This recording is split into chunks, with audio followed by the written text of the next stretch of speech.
It's time for Over There with Mirella Rastorfer. Mirella is our European correspondent. She joins us weekly. She is, I believe, in Switzerland, but she was moving about a little bit. And maybe we'll find out about it, and maybe we won't. Hi, Mirella. How are you? Hi, Jill. Yes, very happy to be back with a few topics today that are related to Switzerland, as we are having again. We are going to vote on the 26th of September. Some of you might think that we are voting all the time, and that is correct. We have a lot of initiatives and then a lot of referendums, and every time campaigns in between. So it can really look like we are going from one to the next. This time, two very important topics again. The first one would be about marriage for all. So on the 26th of September, the Swiss population will decide if everybody has the same right in the country, and if people of the same gender are allowed to marry or not. For the moment, it is not so. We have something that is very similar in the sense that it's a registered partnership if wanted. But a few topics are still very complicated with this partnership. And that means that, for example, the adoption of children is not possible or very complicated. Reproductive medicine doesn't give the same right. It's also impossible for someone who, for example, marry a Swiss citizen to get also the Swiss passport through the registered partnership. It is easier again for people that are married. So on the contrary of many countries that have that already, marriage for all, Switzerland doesn't, and is trying to solve that. And as a matter of fact, the Federal Council and the Parliament are for it. They want to change this situation. And it truly means that if this vote obtains a majority, then same-sex couples will be able to have a civil wedding, and they will be equal on every level, both legally and institutionally.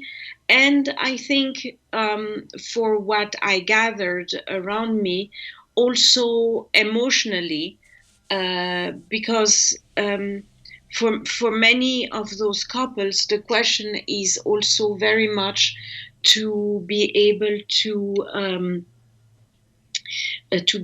to be considered and regarded and respected like any other couple. So that would be the first initiative for the 26th of September. The second one is about money, and it's called Reduce Tax on Salaries, Tax Capital Fairly. I find the title very confusing, but in brief, it means that even though right now wages, capital income, and pensions are already taxed, and that doesn't go far enough for the organizers of the referendum. The people right now do pay taxes, and also it depends on the incomes, meaning that people with high incomes pay more in percentage terms than those with low incomes. But obviously it could be more, and this is what the organizers of the referendum would like to. They would like that the redistribution become more fair, and they demand greater taxation of high capital income. So that means above a certain amount, capital income should count more heavily in calculating taxes and count 1.5 times. The only problem, not the only problem, but one problem that is mentioned very often in discussion about this referendum is that the referendum says above a certain amount, and that is not clear enough. What kind of amount is meant would be then decided later on. And that leaves, obviously, even for people who would theoretically say, all right, above a certain amount, but an amount that is actually very high, that would be fair, are afraid right now that this certain amount can possibly be much lower than what expected. And that would mean a very big difference then for many people, and not for the 1% that is constantly mentioned in those discussions. The revenue generated from the higher taxation would be used for tax reduction for people in need or with low income.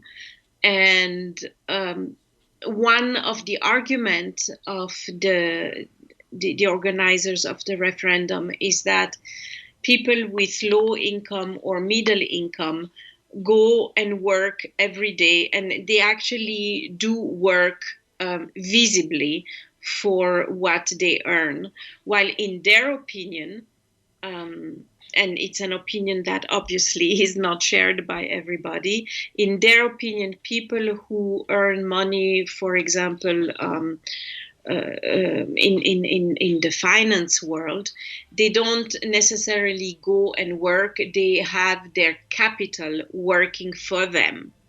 And that's why they feel that it would be fair to tax them more.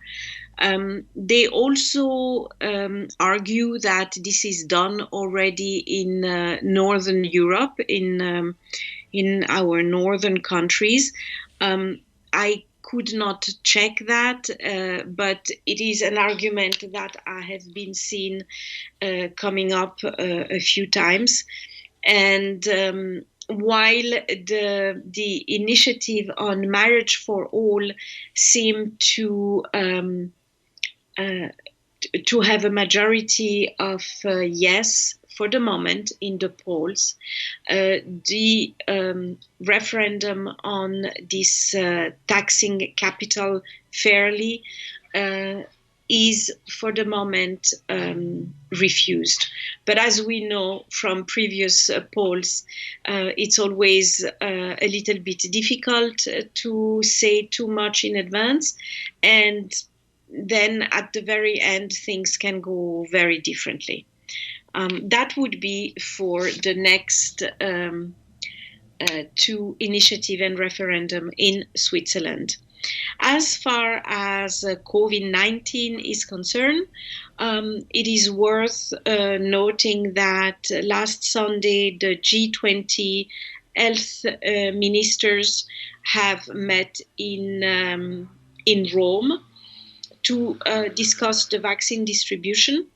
They came to also a global distribution vaccine pact, where Roberto Speranza, who is the health minister of Italy, says that countries have agreed to send financial assistance to poorer nations together with more vaccines. For example, Germany is planning to donate 100 million vaccine doses before the end of 2021. And that is a very big amount because it actually almost matches the number of doses that have been given in Germany so far. They think that this is fair because poor nations don't have the means, obviously, to get the vaccine and not as fast, at least. But it has, of course, also a more, how can I say, selfish meaning behind it, because obviously stopping the pandemic can only work if this is a global effort, and if all the countries in the world have the same access, or almost the same access, to vaccination. So that was some news about the commitment of the G20 health ministers in Rome last Sunday. Thank you very much, Mirella Rastorfer. Over there. My pleasure.